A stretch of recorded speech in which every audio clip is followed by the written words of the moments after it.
नमस्कार, बुलेटिन में स्वागत है आपका और मैं हूं आपके साथ जागृति खंतवाल। और अब बात देवभूमि की। आयुर्वेद एवं आयुर्वेद चिकित्सा पद्धति के प्रचार प्रसार और जागरूकता को लेकर राजभवन में आयुर्विज्ञान सम्मेलन का आयोजन किया गया।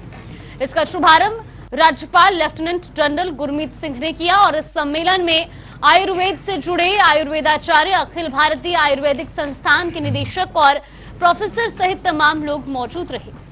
आपको बता दें कि कार्यक्रम का मुख्य उद्देश्य आयुष को बढ़ावा देना है और ज्यादा से ज्यादा लोगों को आयुर्वेद के प्रति जागरूक करना है। तो वहीं राज्यपाल ने कहा कि इस कार्यक्रम से जो भी समाधान निकलेगा उससे मानवता को जागरूक करने का काम किया जाएगा।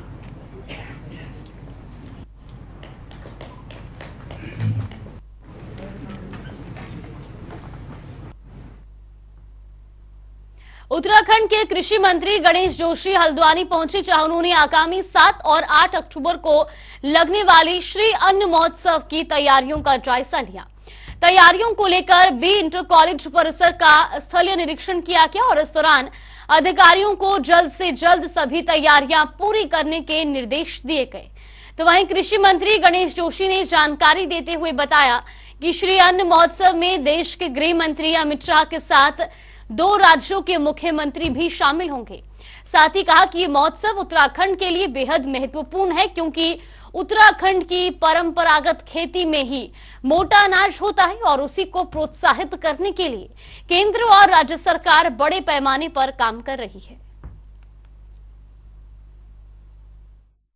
श्री अन्न का एक मेला पहले देहरादून में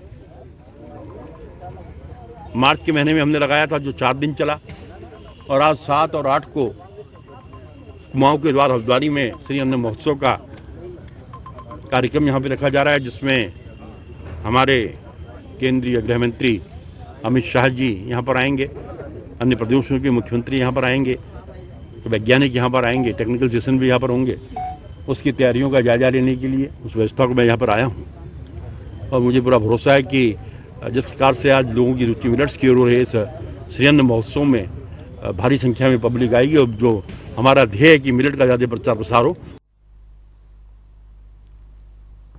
महिला आरक्षण पर पूर्व सीएम हरीश रावत का बयान सामने आया है। उन्होंने देश की महिलाओं को इस अवसर पर बधाई दी। हरीश रावत ने कहा कि केंद्र सरकार ने 9 सालों से इस बिल को अटका रखा था।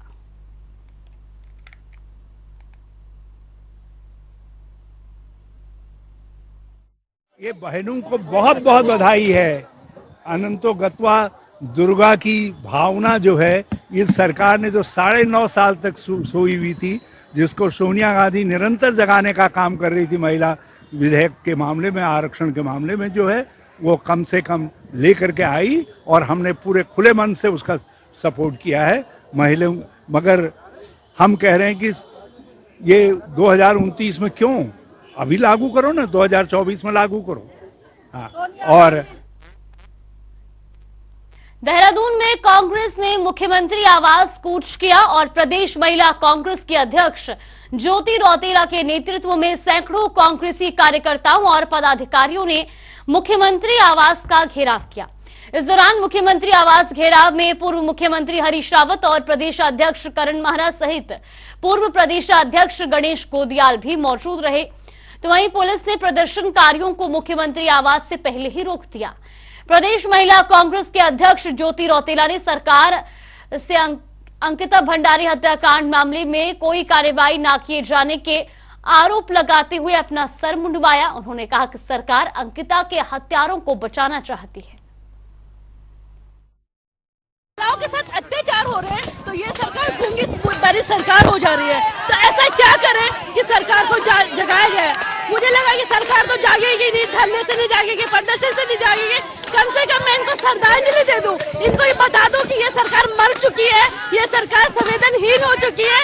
इनको महिलाओं का रेप से कोई फर्क नहीं पड़ता, इनको महिलाओं के नग्न अवस्था में घूमने से कोई फर्क नहीं पड़ता, इनको किसी बेटी के साथ शोषण से कोई फर्क नहीं पड़ता। तो आज मैंने इस सरकार को श्रद्धांजलि दी है अपने ये बाल मुंडवा के। कोई तो होगा, क्योंकि ये भाजपा ने संगठित तौर पर उत्तराखंड की अस्मिता पर हाथ डाला है। जो मंत्रा रिजॉर्ट है वो भाजपा के काले कारनामों का रिजॉर्ट बन करके रह गया है। और जिस तरीके से आरोपियों को बचाने की कोशिश की गई है। आखिर अंकिता ने कहा है, एक वीआईपी को विशेष सर्विस देने की बात कही जा रही है मुझसे, और उसके बाद उसकी हत्या हो जाती है और हत्या से पहले उसको प्रताड़ित किया जाता है। तो आखिर वो वीआईपी है कौन, जिस पर धामी जी से लेकर दिल्ली तक है मौन? तो उस मौन को तुड़वाने के लिए महिला शक्ति आज सड़कों पर लगातार करते रहे और सतत प्रयास है। और महिला कांग्रेस इस बात को लेकर चिंतित है कि चाहे वो 772 केसेस रेप के इस प्रदेश में दर्ज हुए हैं, चाहे वो उत्तरकाशी में 4 SC/ST की महिलाओं का रेप हो, उनको अभी तक मुआवजा कंपनसेशन नहीं मिला हो, चाहे वो अंकिता मर्डर केस है, चाहे वो ममता मर्डर केस है, चाहे पिंकी मर्डर केस है, चाहे वो किरण नेगी मर्डर केस है, ये सारी घटनाएं ऐसी हैं जिसको देखकर लोगों को चिंता है, बेटियां सुरक्षित नहीं लग रही और इसीलिए ये आंदोलन की जरूरत पड़ी। जो सरकार ये कहती है कि कांग्रेस को भरोसा नहीं है न्यायालय पर, हम ये कहना चाहते हैं हमको न्यायालय पर पूरा भरोसा है। हमको भरोसा आपकी नीयत में नहीं है, क्योंकि आपने सबूत मिटा दिए। 1 वर्ष से लगातार कांग्रेस पार्टी सरकार से ये प्रश्न पूछ रही है कि वो वीआईपी कौन है। सरकार, क्योंकि वो वीआईपी भारतीय जनता पार्टी का एक बड़ा नेता है, इसलिए सरकार उस वीआईपी को बचाने में लगी हुई है। दुर्भाग्य ये है कि सरकार को उत्तराखंड की बेटी के रूप में उत्तराखंड की अस्मिता का भान नहीं है, अस्मिता की चिंता नहीं है, बल्कि अपने एक नेता की चिंता है। सरकार को उस नींद से जगाने के लिए आज हमारी महिला विंग की तमाम हमारी बहनें सरकार को उस नींद से जगाने के लिए मुख्यमंत्री आवास का घेराव कर रही हैं, जिसका हम सब लोग समर्थन करने यहाँ पर आए हैं। देहरादून में अंकिता भंडारी को न्याय दिलाने को लेकर कांग्रेस की महिला प्रदेशाध्यक्ष ज्योति रौतेला की ओर से सर मुंडवाया गया, जिसको लेकर बीजेपी की प्रदेश प्रवक्ता सुनीता विद्यार्थी का कहना है कि ये एक निंदनीय बात है कि कांग्रेस की महिला प्रदेशाध्यक्ष सिर मुंडवा रही है और ये हमारी संस्कृति और सभ्यता में नहीं है कि महिलाएं सिर मुंडवाएं। कांग्रेस की महिला प्रदेशाध्यक्ष ने समाचारों की सुर्खियां बटोरने के लिए ऐसा किया है।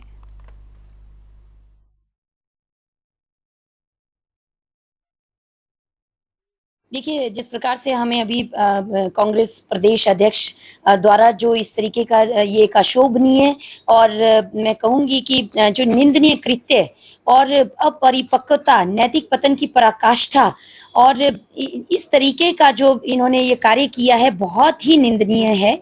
और मैं कहूंगी कि अपनी सिर्फ राजनीति को चमकाने के लिए, टीवी न्यूज में छपने के लिए अगर कांग्रेस की बहनें इस प्रकार से अपना जो एक प्रश्न खड़ा कर देती हैं किसी भी नारी शक्ति के लिए, नारीत्व के लिए, स्त्रीत्व के लिए, क्योंकि इस तरीके की हमारी। तो वही कांग्रेस के वरिष्ठ नेता गुरु स्वामी प्रमोद कृष्णन आज हरिद्वार पहुंचे, जहां उन्होंने भारत साधु समाज के संतों से मुलाकात की। इस मौके पर पत्रकारों से बातचीत करते हुए स्वामी प्रमोद कृष्ण ने कहा कि दक्षिण भारत के जो नेता सनातन धर्म को समाप्त करने की बात करते हैं वो रावण के वंशज हैं। साथ ही स्वामी प्रमोद कृष्ण ने कहा इंडिया गठबंधन के वरिष्ठ नेताओं से मांग की कि ऐसे नेताओं और राजनीतिक दलों को इस इंडिया गठबंधन से बाहर कर देना चाहिए। तो वहीं भारत साधु समाज के राष्ट्र प्रवक्ता स्वामी ऋषिश्वरानंद महाराज ने कहा कि सनातन धर्म का विरोध करने वाले नेताओं के खिलाफ देशद्रोह के मुकदमे किए जाने चाहिए और जो राजनीतिक दल ऐसे नेताओं का समर्थन या संरक्षण देते हो उन पर बैन लगा देना चाहिए।